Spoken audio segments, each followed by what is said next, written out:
Здравейте, прекрасни хора! Казвам се Катерина Вълканова и днес искам да споделя своята лична история. Преди повече от 16 години аз спрях да спя. От човек, който спеше много спокойно през нощта, без да се буди. Просто от един път спрях да спя. Моят мозък отказваше да се спи.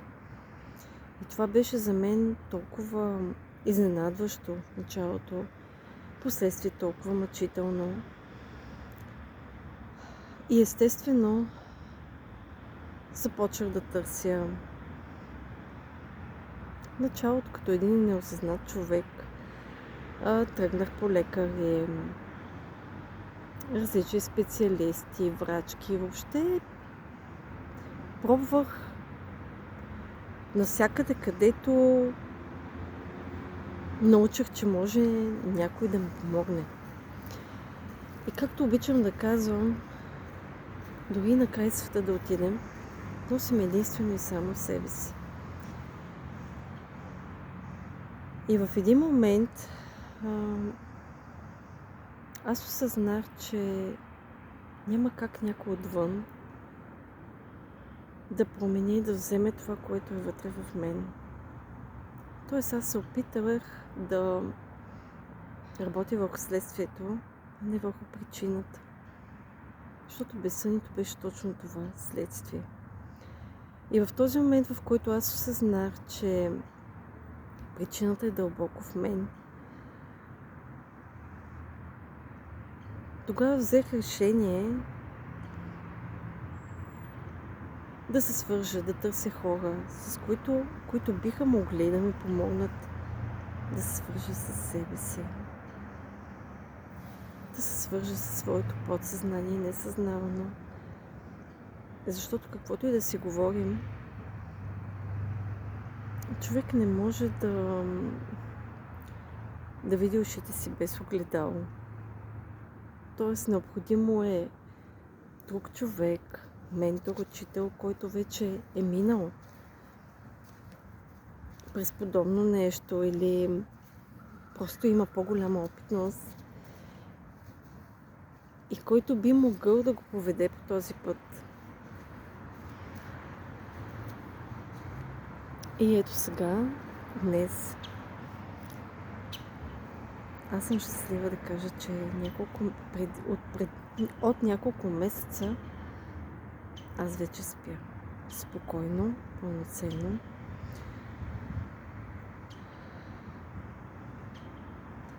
Естествено, това стана с вътрешна работа, с освобождаване и трансформиране на така наречените програмки в мен, които бяха, защото при мен не беше една, беше на няколко нива, няколко програми, които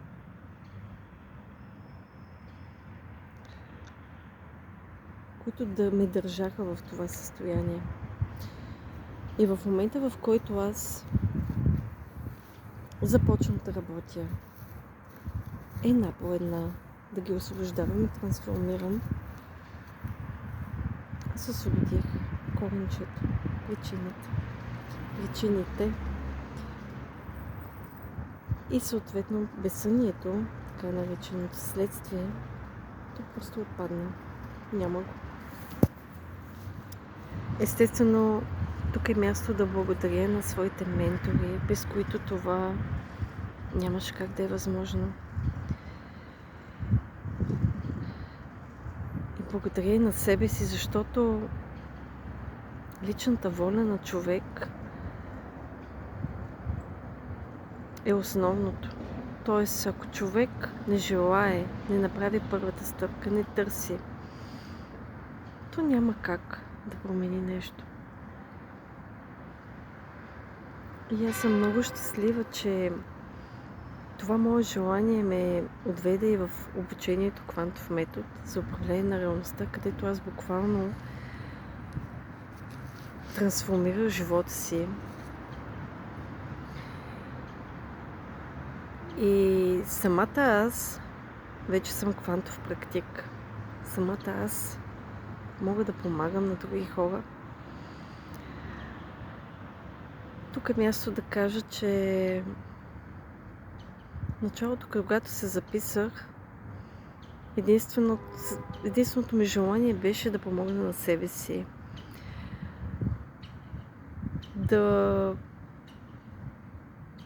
Аз самата да се освободя, да подобря живота си, да стана по-добра версия на себе си, да се освободя от безсъние, от още толкова много неща, които всъщност се случиха. И даже и не осъзнавах, че мога самата аз един ден да го правя. И съм толкова щастлива, че аз мога да помогна на някой друг да премине този път. И ако на мен ми отне повече от 16 години, то аз мога да помогна на теб да съкратя този път, защото с квантовият метод нещата стават, бих казал, мигновено. И това е най-хубавото нещо, че може да се съкрати този път, защото аз вече много силно вярвам, ние не сме тук да страдаме. Ние сме тук да бъдем щастливи. И няма как да усетим това щастие. Няма как да усетим, бих казал, да усетим живота, когато сме пълни с различни блокажи, негативни вярвания, които често даже не са и наши. Носим ги от рода. Някой път от предишни прераждания. И всичко това ние го носим вътре в нас. Всичко това ни дърпа и ни пречи буквално ни пречи да вървим напред. Пречи ни да видим себе си такива, каквито сме. Защото ние не сме тук да намерим себе си. Ние сме тук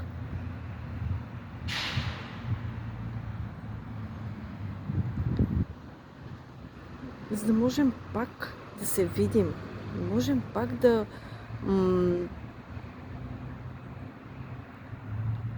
си спомним кои сме. Ако усещаш и ти, ако нещо в моето видео, това, което казах, докосна теб, знай, че има светлина. Има светлина и за теб. Както слънцето огрева всички нас, така за всеки има светлина. И аз бих могла да ти помогна. И ще завърша с това, че всяко предизвикателство, всяка трудност в нашия живот ни се дава заедно и с ресурсите и нашата способност да се справим.